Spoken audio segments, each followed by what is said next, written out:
nsindika Okello Christopher ku kibonerezo ekya Kalabba olw'okutta abaana bano. Omusango ogusooka Oteku, owokubiri Keisha, omusango okusatu Seriyanga Ignatius ne Odeke mu ngeri eragirwa mu mateeka. And Mr. Okello, you have a right of appeal. You have a right of appeal against the conviction of this court, both the conviction and the sentence. This you should do within 14 days from today. You have the right to appeal to the Court of Appeal. Oyina eddembe okujulira musango guno ku nsala oba n'ekibonerezo ekikuweereddwa mu nnaku 14 okuva olwaleero mu kooti ejulirwamu. And that is the order of the court. Ekyo ekiragiro kya kooti.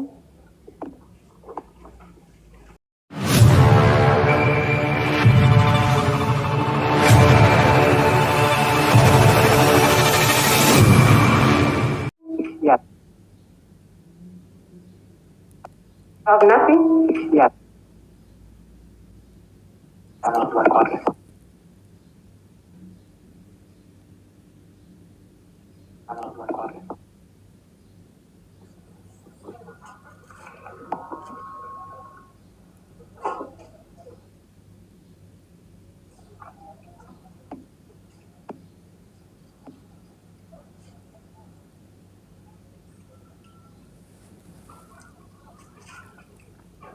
Okay, this is the sentence and the reasons for it. The convict has been convicted of an offense or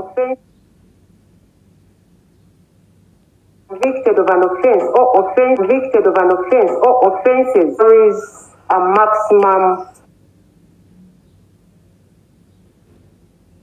sentencing guidelines which you had the lawyers quoting.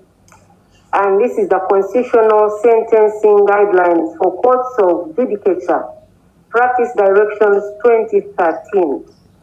And these guidelines offer guidance on what sentences should be given for particular offenses. For an offense of murder, these guidelines offer what is a starting point. Starting point is like the middle point, and the starting point for the offense of murder.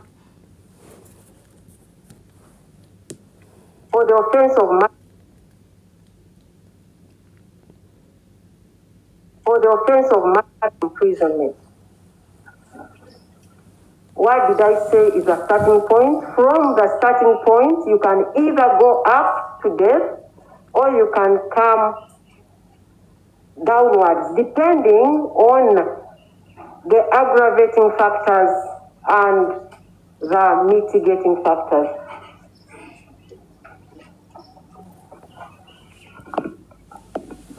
Kino kyekibonerezo n'ensonga z'ekibonerezo. Ono asingisiddwa omusango, asingisiddwa emisango 4, ng'era emisango gyonna 4 egimusingisiddwa byonna ekibonerezo kiba kyakufa, ekisembayo obunene kiba kyakufa, ng'era okusinziira ku tteeka erirambika oba eriyambako okulungamya ku kuwa ebibonerezo bino ebyabagibwa mu 2013. Ebibonerezo bino biweebwa ku misango egy'enjawulo, ng'era omusango gusingisiddwa Okello olwaleero gwa butemu, ng'era ekibonerezo kitandikira ku myaka 35 mu kkomera okutuusa ku kufa, ng'era basobola okuwa ekibonerezo ekyokufa oba okukka wansi paka wano ekitandikira ku myaka 35. From 35, you can either go up or come down, depending on what convinces you between the factors aggravating the sentence and those mitigating the sentence.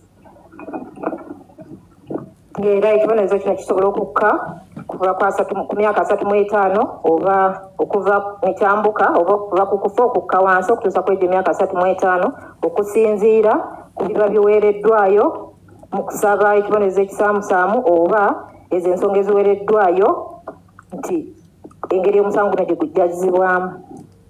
The counsel for the state or the prosecutor has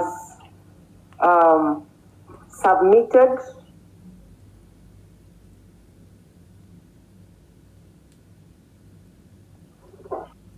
call for the maximum sentence, which is death. Omuwabi wa gavumenti ategeezezza kkooti byasuubira okubanga bye bigufuula ogwannagomerwa ogw'amaanyi ennyo era nga asabye ekibonerezo ekisinga obunene. The summary of his submission was that the offense was committed in a very cruel manner. The injuries that were, or the children sustained, were indeed very grave. They were attacked from their safest place, and the person who attacked them was fit to be their father, and instead of protecting them, he murdered them in a very gruesome and brutal manner.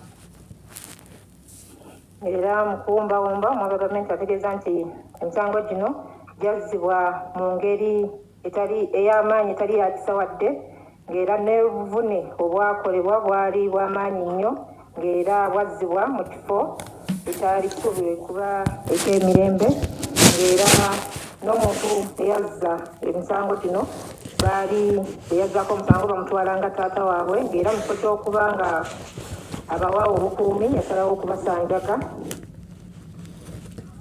He also stated that this offense brought terror not only to the families of the victims, but to the community of Ggaba and to the nation at large.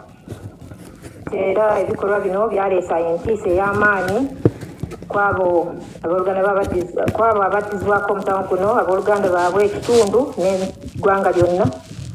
According to him, this crime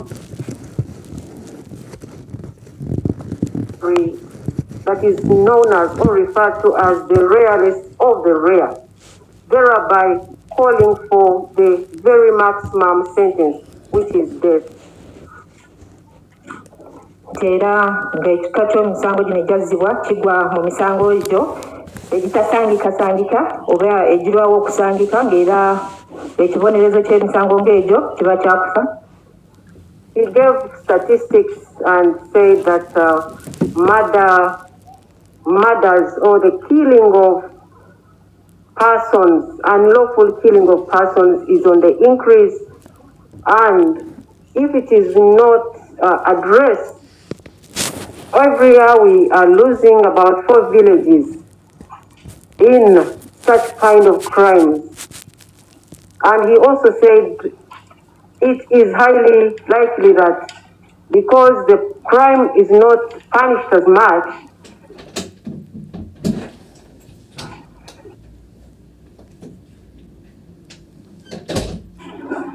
Omuwabi wa gavumenti agenze n'ategeeza n'awaayo ebibalo nti emisango gino egy'okutta oba okutta mu bumenyi bw'amateeka gyeyongedde nnyo, ng'era bwe kinaaba tekikoleddwako tujja kufiirwa abantu bangi, ng'okusinziira ku bibalo byawadde buli mwaka tufiirwa ebyalo 4 mu misango mu bumenyi bw'amateeka nga buno. Era singa baba tebawadde bibonerezo ebigwanidde tujja kugenda mu maaso n'okufiirwa abantu. Okay. The accused person in mitigation, the court asked him to say something in mitigation, but he chose to keep quiet. Asingisiddwa omusango bw'asabye okubaako kyasaba kkooti nga tebannamusayira kibonerezo, asazeewo okusirika. However, his lawyer, Ms. Sarah Okello, of course, first brought condolences and a prayer for healing for this land because of what happened, and went ahead to mitigate on behalf of the convict. Era wetuuse ku pulida adawolereza asingisiddwa omusango, pulida Awero asoose kwetondera oba n'okusaasira abantu abafiirwako abantu baabwe n'emyoyo gyabwe okuwummula emirembe, era n'asaba okuwonyezebwa kw'emitima gy'abantu ab'ekitundu kino, era n'agenda mu maaso n'okusaba ekibonerezo ekisaamusaamu olwa asingisiddwa omusango. Under paragraph 17 of the guidelines, sentencing guidelines,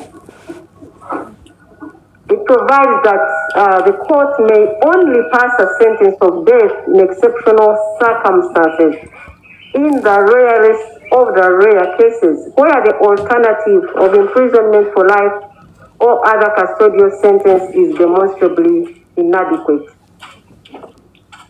Mu kibya ekya 17 mu mateeka agalungamya okw'ebibonerezo, kooti esobola okuyisa ekibonerezo ekyokufa mu misango gyokka bwe balaba nti okusibwa amayisa oba okusibwa mu kkomera nga tekimala. And the rarest of the rare cases is described under paragraph 18 to include cases where the court is satisfied that the commission of the offense was planned or meticulously premeditated and executed. Ngera emisango egyo ginansango oba egitasangikasangika girambikiddwa mu kibya ekyo-18 nga gigamba nti mu misango gino kooti weeba ekakasizza nti ebikolwa bino omuliro w'emisango gino gyatuusibwawo nga giteekeddwa bulungi, era ng'omuntu asoose kugirowoozaako n'afumiitiriza era n'agituukiriza. I have taken into account the submissions made by Ms. Sarah Awelo on behalf of the convict, to the effect that the convict's family is broken and dysfunctional, and he's also a dysfunctional person, and I am supposed to weigh that against the aggravating factors which the prosecution raised. Era tunuddemu ku pulida wasingisiddwa omusango kyategeezezza kooti nti famire yona asingisiddwa omusango yamenyekamenyeka ng'era tekwatagana, naye ng'ekyo nina okuba nga nkipimaapima n'ebyo ebireeteddwa oludda oluwaabi. While passing the judgment, I emphasized how gruesome and brutal and heinous this offense was, and not only are the families of the deceased children still grieving, but the entire nation of Uganda still grieves at the loss of 4 innocent souls whose destinies were cut short by the barbaric actions of the convict on the 2nd day of April 2026. Era mu nsala yange nannyonnyodde nti engeri abaana bano abattibwa mu ngeri embi nnyo era etaalina kisa, era emyoyo gino egitaalina musango gye gyafiirwamu, era ne basalibwako obulamu bwabwe obwali obw'omu maaso, ng'era n'ebiro byabwe gye baali boyolekedde byasazibwako ono yennyini asingisiddwa omusango ng'ennaku z'omwezi 2 omwezi ogwokuna omwaka 2026. I have considered the fact that the convict meticulously, with a lot of sophistication, planned and premeditated this offense.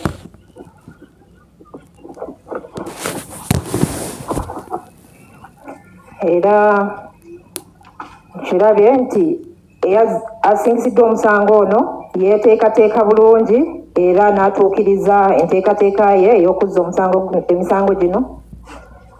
I have considered the fact that the convict attacked defenseless, innocent children who depend on adults for their protection and survival. Era neetegeeza nti asingisiddwa omusango ono yalumbagana abaana bano abaali batasobola kwerwanako nga bo okwerwanako kaabwe batunuulira bantu bakulu abasobola okuba nga babakuuma. I have also considered that he targeted them. He targeted them, slaughtered them as animals. Era nga yagenda maaso n'abalumbagana mu kifo kibaali balowooza nti mu kifo kye baali batasobola kwerwanako era n'abasanjaga. And I have also considered the fact that he attacked during broad daylight and had no fear, no shame, no consideration for human life. Era nga nkirabe nti abalumbagana misana ttuku nga tatidde ng'era talina kyeyekenyedde kyonna okuba ng'asanjaga obulamu bw'abantu. I've also considered that if he was not apprehended, who knows, he would have killed more than 4. Era nkirabe nti singa teyakwatibwa yandibadde amalawo obulamu bw'abantu n'okusinga kwabo abana. And I also consider the fact that when he was committing this offense, other people were watching. The caretakers, the coordinator. Meanwhile, these are the people that had actually earlier on shown him kindness. Era nkitunuulidde nti weyakoddiza emisango gino waaliwo abaali balabirira abaana bano abaamulaba era nga baali bamulaze ekisa by allowing to admit his alleged child when it was even the age was beyond what they take at the center. Nga baali bakkiriza n'okuwa omwana we ekifo wadde nga yali atussa mu myaka bwe gye batwala mu kifo ekyo. I have also considered that the convict has not shown any remorse at all. Era ndabye na kino nti ono asingisiddwa emisango teyejjuse batalaze bwetoyaze wadde. Because I would at least have expected an apology from him to the families of the babies.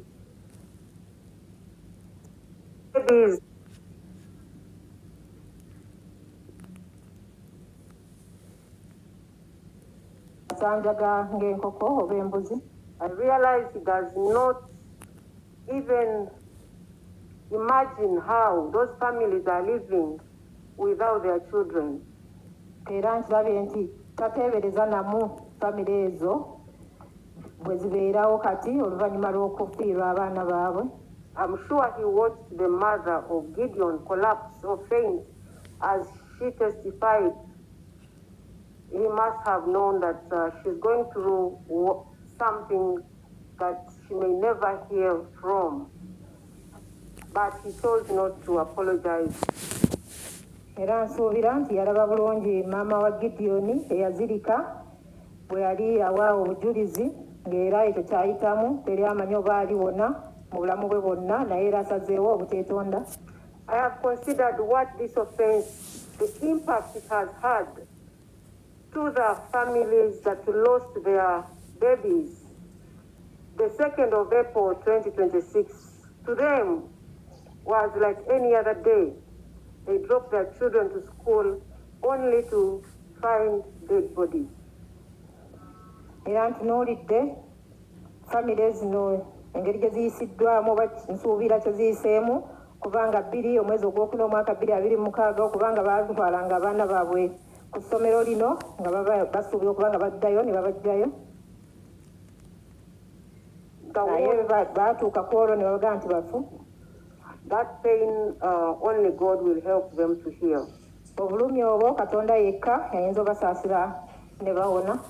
I have considered the statement that the convict comes from a dysfunctional family and is broken, but I do not believe that should be reason for someone to find other people's children and then slaughter them mercilessly. Era poliriza n'ekyo nti asingisiddwa omusango ava mu famire eyamenyekamenyeka oba abatakwatagana naye sisuubira nti eyo nsonga yasinda okumatiza nti omuntu abaddemu eyo famire asobola okugenda natta abaana ba banne nga talina kisa wadde. I've also considered his denial that that he did not kill these children for human sacrifice, but I am inclined to believe that that was the reason, because that is what he informed or he told Dr. Nwamanya Emmanuel. Era n'ekyawo n'asinzidde omusango okugaana nti teyatta lwa kusaddaaka. Nze nzikiriza nti eyo y'ensonga lwaki yakikola ng'era kino kijjako obujulizi obwa Dr. Nwamanya Emmanuel. Because I would find no reason why someone would rise up or leave their homes early morning to come and slaughter children who are in their safe space at school.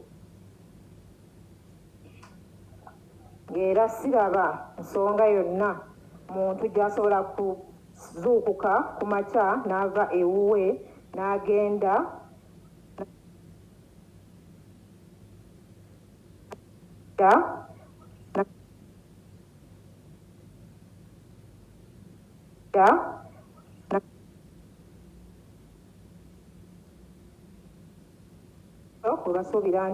was for ritual purposes, blood sacrifice for young children. Era y'ensonga lwaki nzikiriza nti kino ekikola kyakolebwa lwa kusaddaaka ng'era kuyiwa musaayi oba kusaddaaka musaayi gw'abaana bato. I agree, and I agree with the prosecution that this case or these offenses fall in the rarest of the rare. Era nzikiriziganya n'oludda olwabi nti omusango guno gugwa mu misango egyo ginnamisangwa ekitasangikasangika. Like the probation officer informed the court that when he made inquiries, they said this kind of thing had never happened. For 4 children to be killed just in a very short time by one person. Ng'era nga akola ku nsonga z'abaana bw'ayogedde nti bwe yatambula n'abuuzabuuza ku bantu b'ekitundu bamutegeeza nti ekintu kino oba okutta kuno kwali tekubeerangawo mu kifo kino mu kaseera akatono nga kikoleddwa omuntu omu.